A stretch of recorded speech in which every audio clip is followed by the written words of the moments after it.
नमस्कार दोस्तों, स्वागत है आपका हमारे YouTube channel banking and business updates.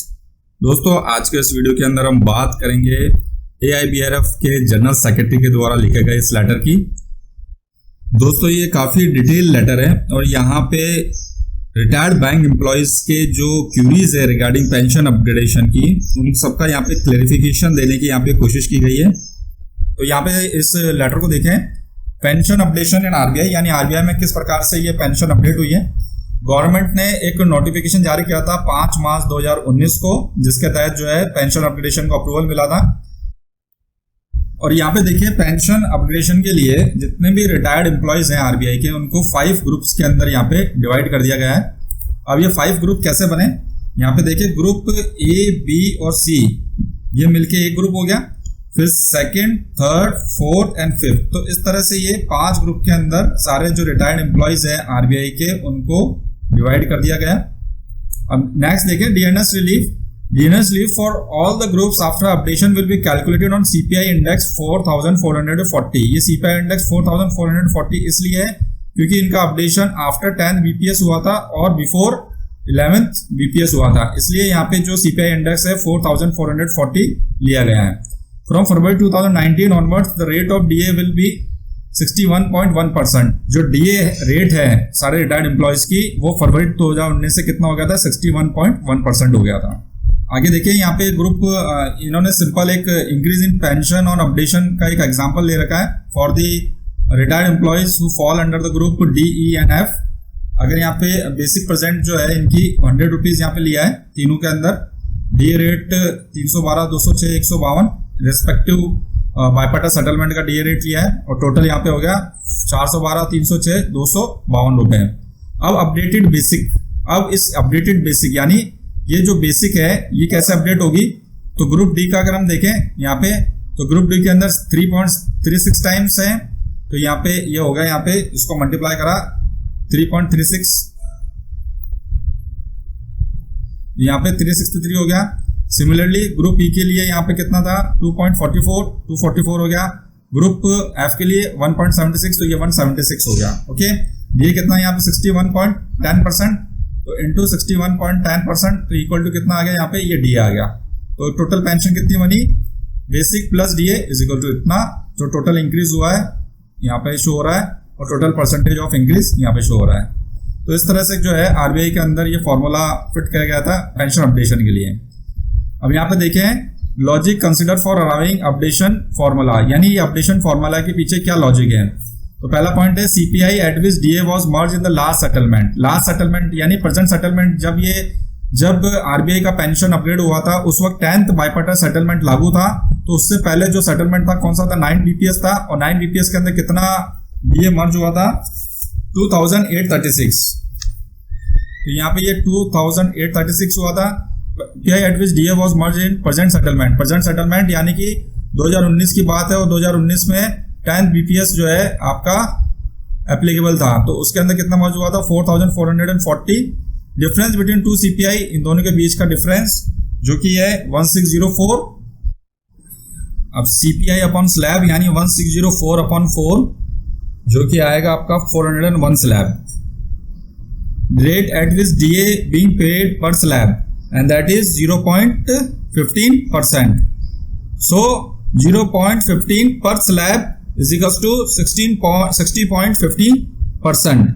So 60.15% of the basic pay. Now the last point is 10% notional increase. 10% notional increase in which component? In basic pension के अंदर आपकी जो basic pension है उसके अंदर 10% का notional increase होगा। तो ये लॉजिक है जिसके बेसिस पे RBI रिटायर्ड एम्प्लॉयज का पेंशन का अपग्रेडेशन हुआ था। आगे देखिए दोस्तों, analysis as how pension updation demand has been achieved in RBI। पहला पॉइंट है, RBI central board sanctioned updation in 2004 for pensioners under group A to C।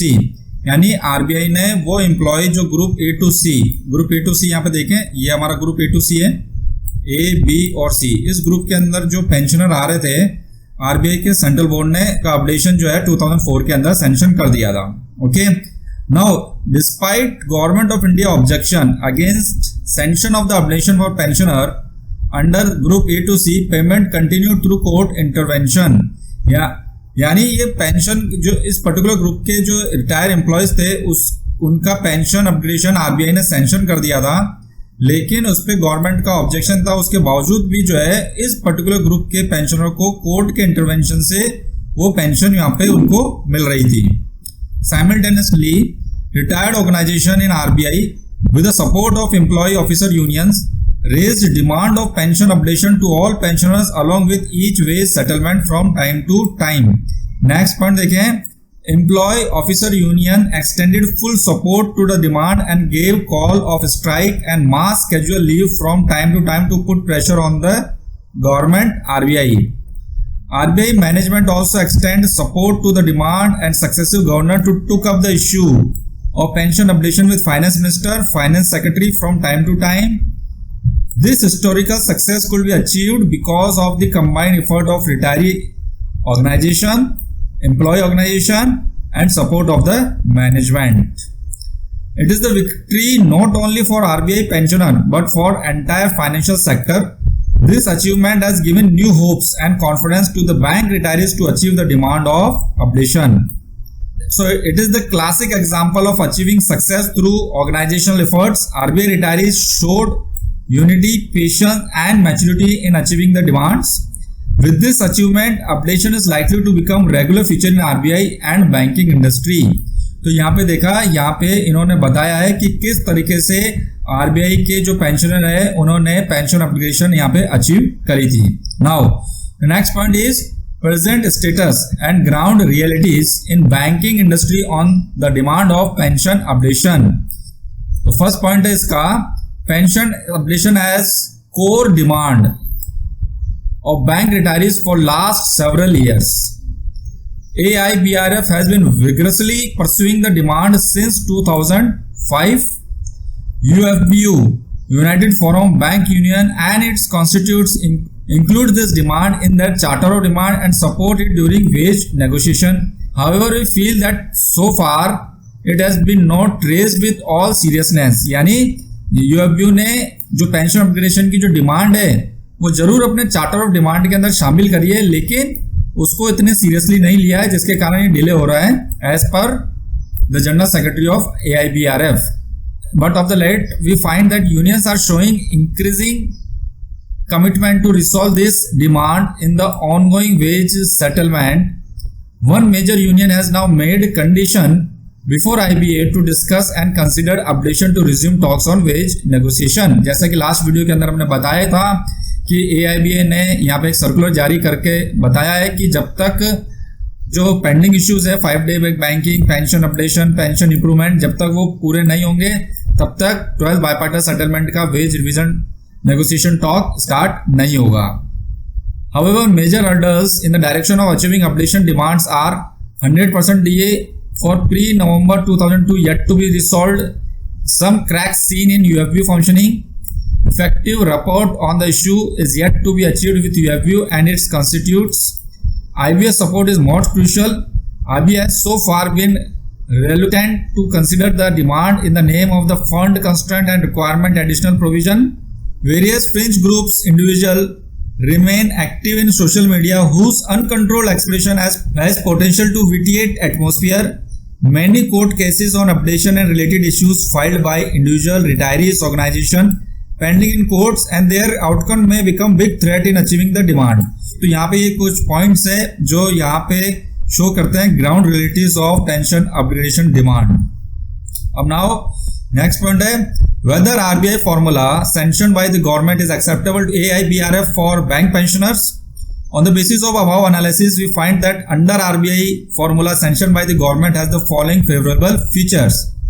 It has sanctioned updation formula for all past pensioners right from the beginning। पहला point तो जो favourable है कि इस फॉर्मूले के थ्रू सारे पेंशनर्स कवर हो रहे हैं। Merger of DA in basic pension has been considered at par with wage settlement for employees। Further, while working out factor for updation, 10% increase has been considered in each settlement। Government has agreed in principle to consider updation at the time of each settlement in future too। यानी अभी notional increment तो है ही है pension के अंदर, साथ में इस सेटलमेंट के साथ जो बैंक बाइपार्टाइट सेटलमेंट होते हैं उसके साथ भी जो है इसके अंदर फर्दर इंक्रूवमेंट हो सकता है। Government has virtually delinked cost factor pension fund position for updation and has agreed to consider on the basis of benefits considered for employee in wage settlement. In nutshell, RBI formula is taking care of backlog of updation and continuity for future. We feel that in case RBI updation formula if implemented for bank pensioners, it will meet the expectation of bank retirees to large extent as it will give respectable increase in pension to the existing pensioners. Almost 100% of bank retirees will get benefited and long pending important demand will be achieved. In view of this, ARBF should accept the formula. आगे देखिए दोस्तों, यहाँ पे इन्होंने mention कर रखा pension scheme introduced in banking industry is drawn from models of pension schemes applicable to central government employees and RBI employees. यानी central government employees और आरबीआई एम्प्लॉइज इन दोनों का जो पेंशन मॉडल है वो सेम मॉडल जो है यहाँ पे बैंकिंग इंडस्ट्री के अंदर इनहेरिट हुआ था। तो यहाँ पे कहने का मतलब ये है कि there is a specific clause of pension updation in these models, then why the bank pension is not updated since long. Okay, now point number 2, settlement of 1993 for introducing pension scheme in banking industry had a specific clause of updation of pension. जैसा कि आपको मालूम है 1993 के अंदर employees के पास choice थी कि वो पेंशन स्कीम सेलेक्ट करे या नहीं करे। यहाँ पे 1993 का सेटलमेंट ड्राफ्ट देखें तो यहाँ पे पॉइंट नंबर 12 के अंदर क्लियरली मेंशन्ड है that provision will be made by a scheme to be negotiated and settle between the parties to this settlement by 31 December 1993 for applicability, qualifying service, amount of pension, payment of pension, commutation of pension, family pension, updating and other general condition etc. on the lines are in force in Reserve Bank of India। यानी 1993 के अंदर जो settlement हुआ था उसके अंदर भी updation of pension का क्लियरली मेंशन्ड था on lines of Reserve Bank of India. As per the minutes of meeting of the small committee on pension held on 26 March 1994, it was agreed by the parties to the settlement that the formula for updating pension should be on the same line as given in RBI scheme। यानी 26 मार्च 1994 को जो meeting हुई थी उसके अंदर भी accept किया गया था कि आरबीआई पेंशन अपग्रेडेशन के अंदर जो फॉर्मूला यूज होगा same is applicable for the bankers also. Regulation number 35 of pension regulation 1995 and subsequent notification issued in 2003। यानी इस रेगुलेशन को भी हम देख लें। यहाँ पे इस रेगुलेशन को देखें हम, ये देखें इंडियन पेंशन रेगुलेशन 1995 और रेगुलेशन 35 भी यहाँ पे क्या डिनोट कर रहा है। The formula for updating basic pension and additional pension respect of employ who retired during the period of 1 January 1996 to 31 October 1987 shall be as under. दोस्तों इस रेगुलेशन की पूरी डिटेल हम नेक्स्ट वीडियो के अंदर देखेंगे। तो यहाँ पे जो है इस पॉइंट नंबर 1, 2, 3 एंड 4 के द्वारा ये जस्टिफाइड करने की कोशिश कर रहे हैं कि already there is a provision for pension upgradation, then why there is so delay. अब बात करते हैं कॉस्ट फैक्टर की। तो यहाँ पे सबसे बड़ा जो फैक्टर है वो कॉस्ट फैक्टर है। तो कॉस्ट फैक्टर के बारे में भी यहाँ पे इन्होंने डिटेल में लिख रखा है। Presently we do not have exact data and profile of pensioners at the industry level to calculate additional financial burden on pension funds on updation exercise. However, the following data are worth noting। यानी इनके पास यहाँ पे exact data तो नहीं है कि कितना financial burden आएगा due to updation of pension, लेकिन एक रफ कैलकुलेशन यहाँ पे दी है। अप्रॉक्स इसको माने हम कि टोटल नंबर ऑफ पेंशनर्स जो है अप्रॉक्स 4 लाख हैं। कंबाइंड कॉर्पस इन पेंशन फंड में कितना अमाउंट है, अबाउट 2,50,000 करोड़।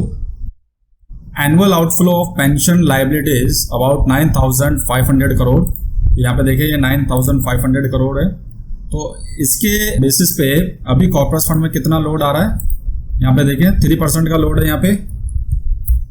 ओके, करंटली यहाँ पे जो कॉर्पोरेट फंड है, पेंशन कॉर्पोरेट फंड है, उस पे 3% का यहाँ पे लोड फैक्टर है।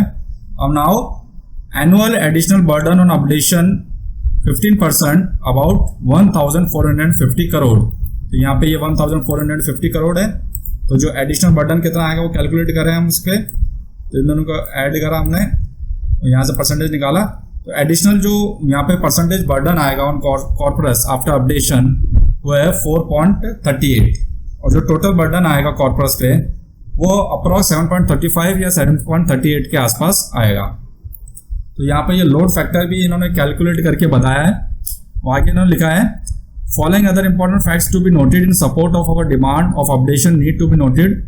Pension scheme in existence in bank is basically guaranteed benefit pension scheme and is designed and structured on the principle of social security and welfare where updation is an integral part. Fund position is secondary.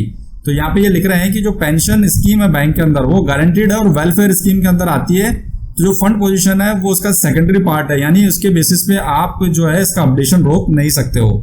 Feature of critical updation provided in settlement of 1993 and this point was further agreed and affirmed by parties to the settlement in subsequent meeting। यहाँ पे उन्होंने बताया है कि जो pension updation का matter है वो ऑलरेडी बाइपार्टिस सेटलमेंट के अंदर साइंड है। Pension fund position is quite comfortable and yield on corpus is continuously greater than ratio payment obligation year after year. तो पेंशन फंड की भी यहाँ पे कोई प्रॉब्लम नहीं है क्योंकि पेंशन कॉर्पस फंड में सफिशिएंट अमाउंट है to cater the need of pension upgradation. 9 years back at the time of granting second pension option to the about 4 lakh employees and retirees, pension funds could take care of additional costs successfully. Similarly, additional burden of pension under VRS in 2000-2001 are also successfully met from the corpus. तो उन्होंने 9 साल पहले का example दिया है जब employ को यहाँ पे पेंशन स्कीम चूज करने के लिए बोला गया था, तब भी इतना सफिशिएंट फंड था कि वो इजिली अचीवेबल हो गया। सिमिलरली 2000-2001 में जब वीआरएस आए थे तब भी वहाँ पे पेंशन कॉर्पोरेट फंड इतना सफिशिएंट था कि उस वीआरएस स्कीम को वहाँ पे वो कैटर कर सकें। Whatever additional contribution required for updation as per the actual report as norms can be manage through amortisation method as adopted in 2010 while giving pension option to 4 lakh employees and retirees. फिर भी ये यहाँ पे लिख रहे हैं कि इसके बावजूद भी अगर पेंशन कॉर्पोरेट फंड के अंदर कुछ कमी लगती है तो उसको अमोर्टाइजेशन करके अचीव किया जा सकता है। As per the affidavit filed by the government in court, it had stated that it would consider updation in financial sector if given in RBI। तो यहाँ पे देखें ये SC Jain general secretary AIBRF का कंप्लीट लेटर है जिसके अंदर almost सारी जो चीजें हैं उन्होंने कवर करी है और सारे क्वेश्चन का आंसर देने की यहाँ पे कोशिश करी है। तो दोस्तों हमारे YouTube चैनल पर इसी तरह की इन्फॉर्मेशन पोस्ट करते हैं। अगर आप भी इसी तरह की इन्फॉर्मेशन जुड़े रहना चाहते हैं तो आज ही हमारे YouTube चैनल सब्सक्राइब करें।